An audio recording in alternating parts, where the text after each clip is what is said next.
Hey guys, and welcome back to our YouTube channel.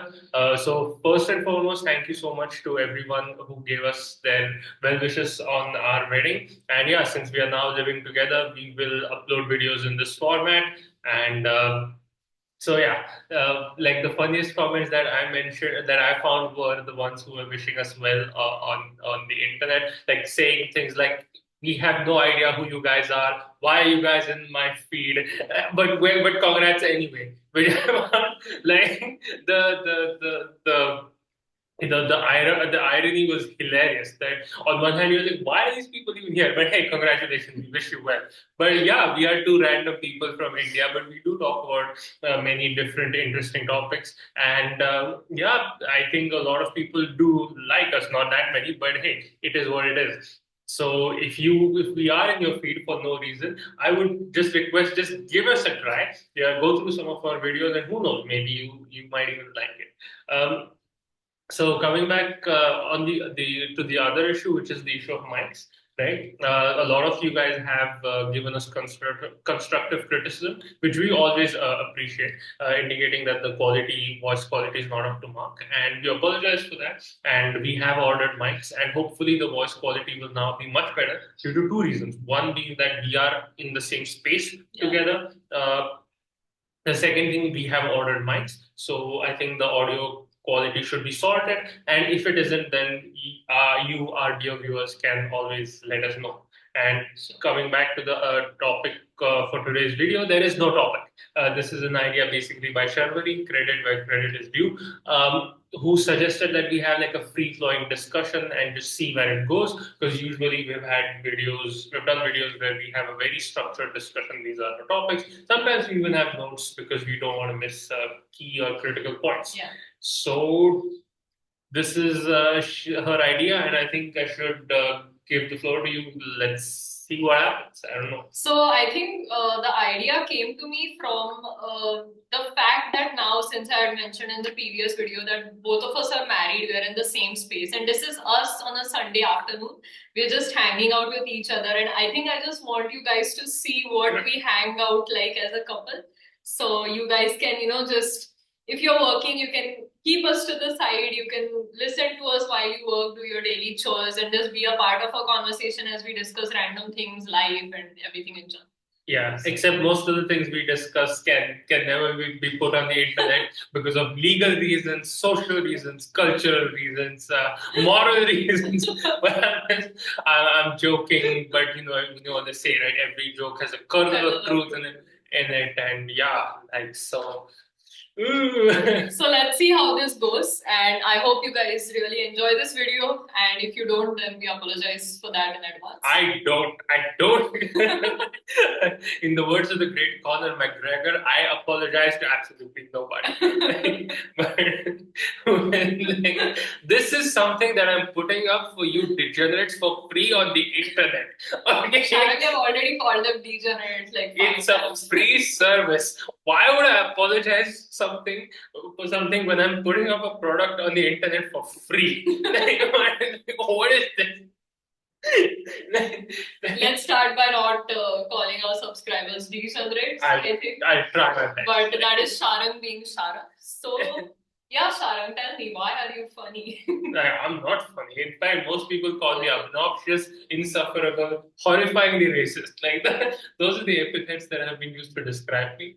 That is interesting because I've experienced all three. Yes.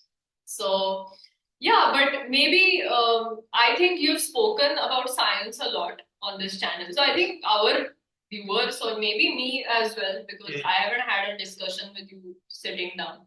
So, what exactly made you steer yourself or your course of your life? Lack of friends, lack of social skills. Okay. No, I'm joking. Okay. The psychologist in me got concerned, but yeah. Like I'm kidding. So seriously, the thing is, this people may think this is weird, but the first books I ever read in my life, they were not books of stories, they were not books of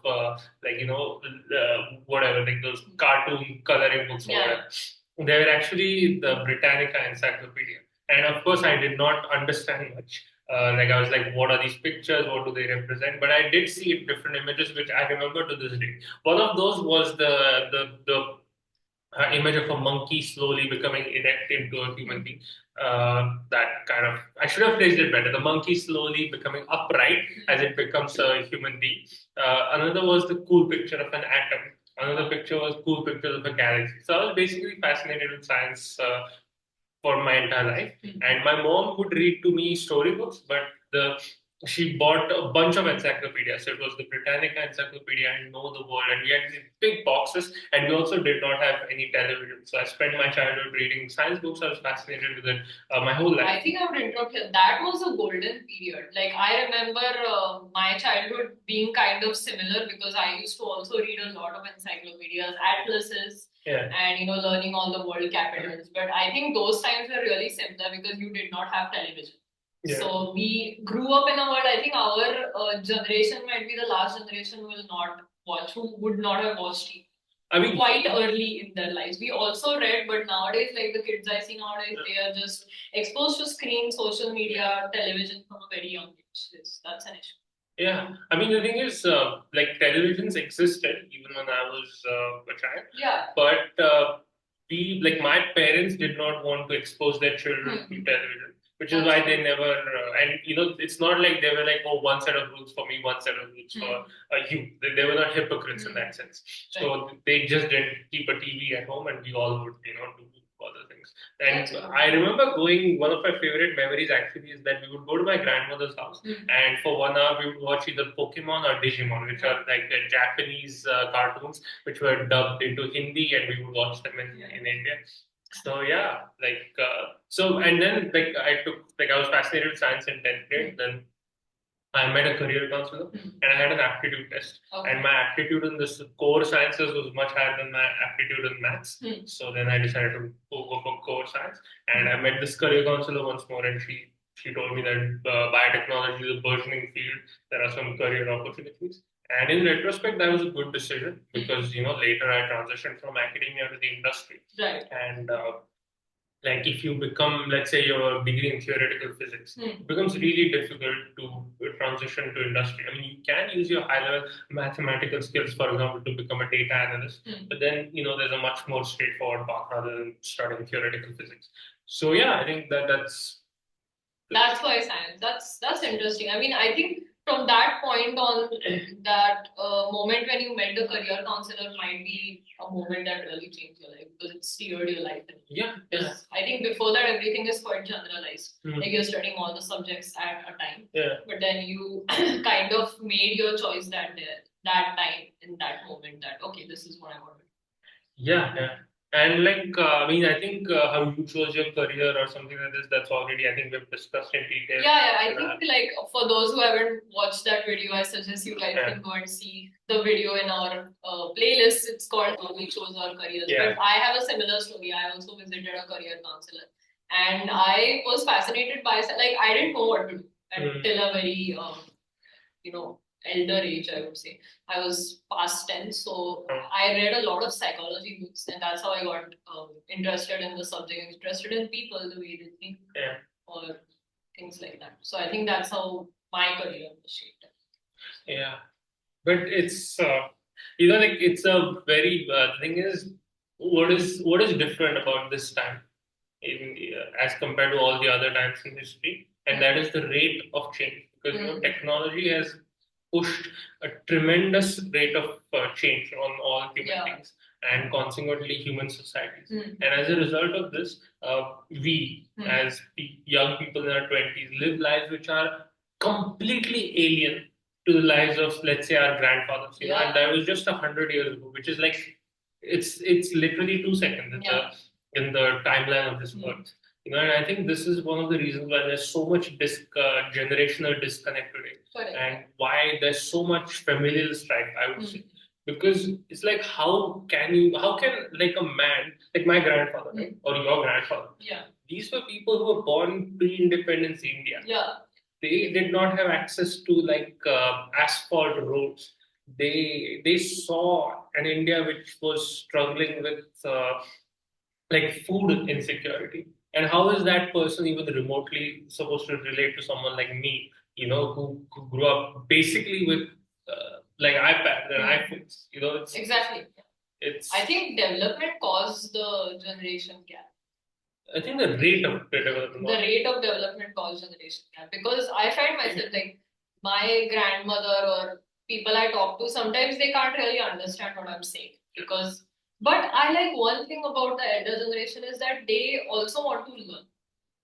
In my experience, at least this can differ, but in my experience, all the older people, elder people in my family, they want to learn. So, like my grandmother, she uses WhatsApp. She's calling me on WhatsApp, and she wants to send me files. She asked me how to do it. I think your grandmother as well. Like we talk like my conversation with your grandmother included sending her pictures, her replying. Yeah, my grandmothers would send me like these devotional quotes early in the morning, like, okay. I think they're trying to relate to us in their own way because in the olden times, what would happen is they would actually sit or go to the temple, but this is their way of being religious on WhatsApp, trying to relate. It's sweet.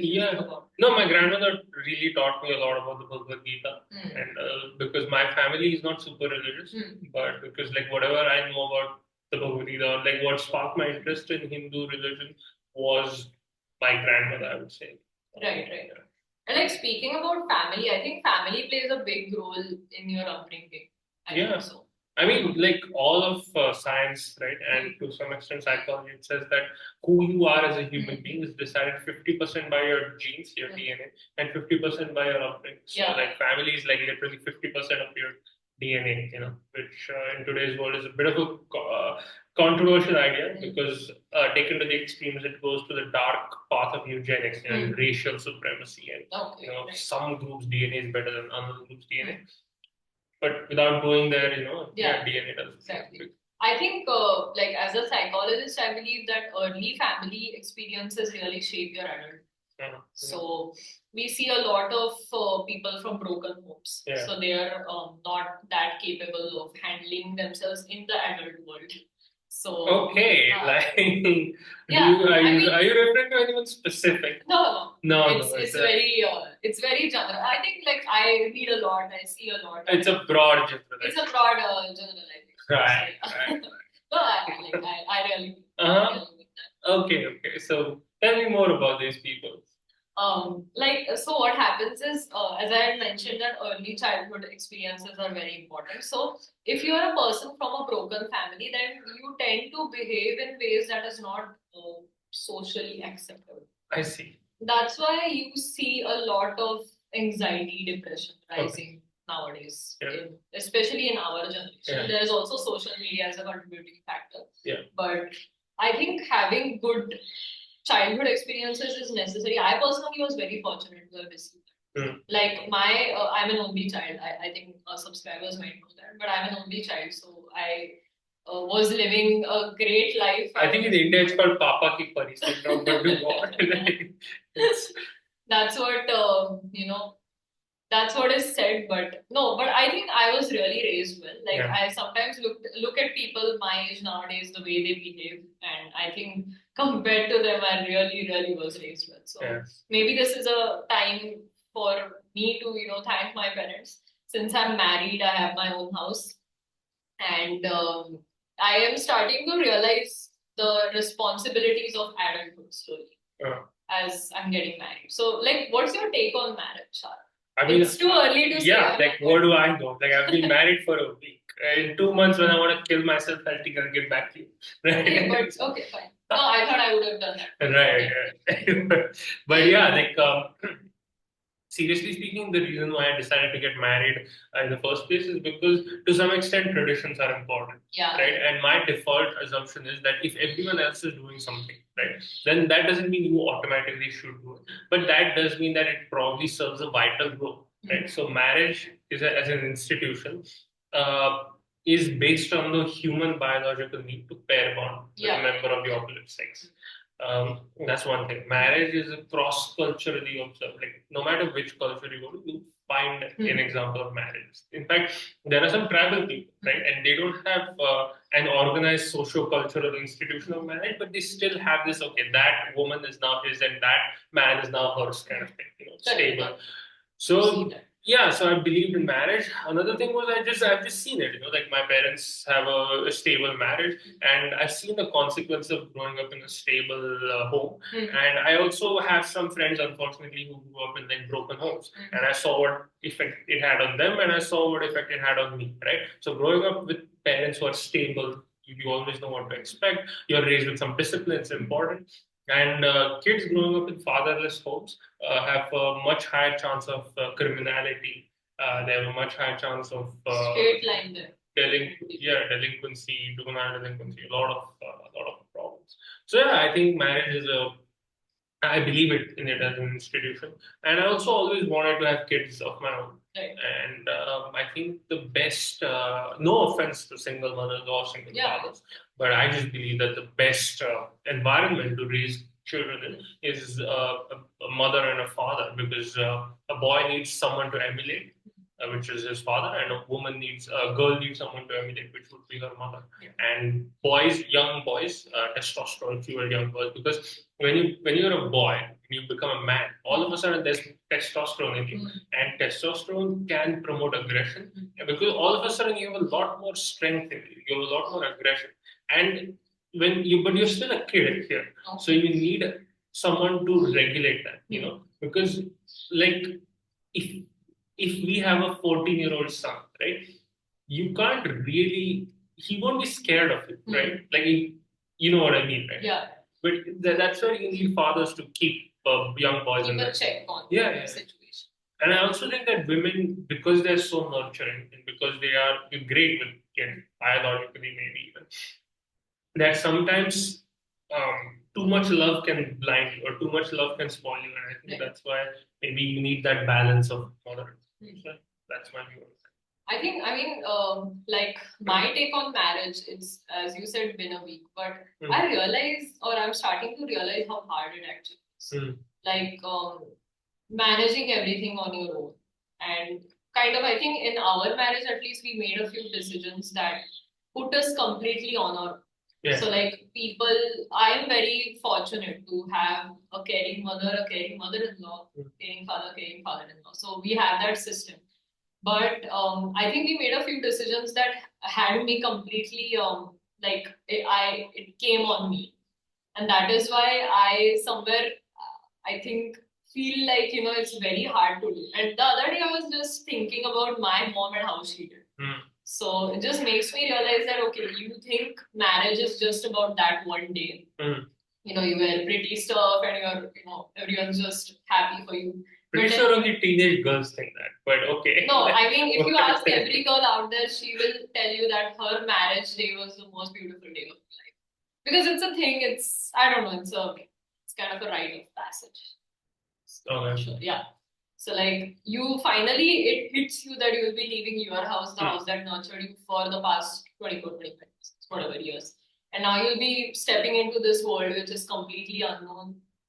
You know the guy, you know the family, but still it's a very overbearing feeling that you have. And it personally did not hit me until now. And now when everything is on me to manage, I am really feeling. So just kind of like a appreciation for strong women out there. Because women really know how to keep a house together. In my opinion. Agreed. 100%. Like they have that nurturing or the management aspect of it and all. So, yeah, like I always believe that a woman can transform a house into a home. Yeah, and I think we need someone to do that, because I think that's where, I mean, of course, men can do it as well. Yeah. I'm not saying men can't do it, but I think there are some innate advantages that women have over men, and vice versa as well, obviously. Yeah.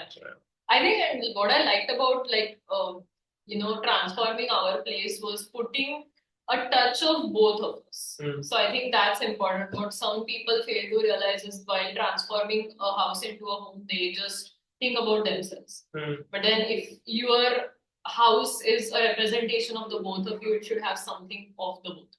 So in our new place, I've tried to do that a bit. But yeah, I guess that is what was going on for the past few weeks. Yeah, like overall.